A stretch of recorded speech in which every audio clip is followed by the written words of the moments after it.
Nipah virus খুঁজতে শহরে এবার পুনের প্রতিনিধি দল। পুনের ন্যাশনাল ইনস্টিটিউট অফ ভাইরোলজির প্রতিনিধি দল এয়ারপোর্ট এলাকায় গাছে গাছে পাতা হয়েছে জাল, জলে আটকানো বাদুড়ের শরীরের নমুনা পরীক্ষার সিদ্ধান্ত।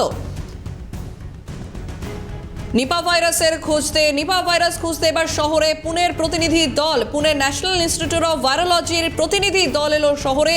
এয়ারপোর্ট এলাকায় গাছে গাছে পাতা হয়েছে জাল, জালে আটকানো বাদুড়ের শরীরের নমুনা পরীক্ষার সিদ্ধান্ত।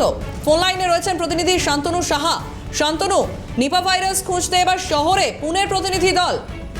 দেখো সঞ্চারী, একদমই কিন্তু যেরকম নিপা ভাইরাস যেভাবে আতঙ্ক ছড়িয়েছে এবং চোখ রাঙাচ্ছে, সেক্ষেত্রে কিন্তু দাঁড়িয়ে যেটা উঠে আসছিল যে বাদুড়ের রস, বাদুড়ের থেকে কিন্তু এই ভাইরাস ছড়াচ্ছে এবং সেই বাদুড়কে কিন্তু ধরতেই কিন্তু গতকাল রাত্রিবেলা কিন্তু বিমানবন্দর সংলগ্ন বিভিন্ন জায়গায় কিন্তু জাল পাতা হচ্ছিল এবং আজকে ভোরবেলা থেকে যেটা দেখা যাচ্ছে যে সেই জালে বসা যে বাদুড়, সেই বাদুড়ের থেকে কিন্তু নমুনা সংগ্রহ করা হচ্ছে। এবং কেন্দ্রীয় স্বাস্থ্য মন্ত্রক তুমি যেরকমটা জানাচ্ছিলে যে পুনের ভাইরোলজি ICMR এর থেকে কিন্তু প্রতিনিধিরা আসেন এবং তারা কিন্তু সেই বাদুড়ের রস কিন্তু সংগ্রহ করেন এবং সেখান থেকে তারা কিন্তু চেষ্টা করছেন যে বা জানার চেষ্টা করছেন যে কিভাবে কিন্তু এই নিপা ভাইরাসকে রোধ করা যায় বা নিপা ভাইরাসের এই মূল উৎস কোথায় রয়েছে সেই সমস্ত বিষয় কিন্তু তারা জানার চেষ্টা করছে। এবং বন আধিকারিকদের এরকে সঙ্গে নিয়ে রাজ্য স্বাস্থ্য দপ্তর এবং পুনের এই ICMR এর তরফ থেকে কিন্তু এই পরীক্ষা এবং এই সমীক্ষা কিন্তু চালানো হচ্ছে। সঞ্চারী, বেশ, ধন্যবাদ শান্তনু। ফোন লাইনে ছিলেন প্রতিনিধি শান্তনু সাহা।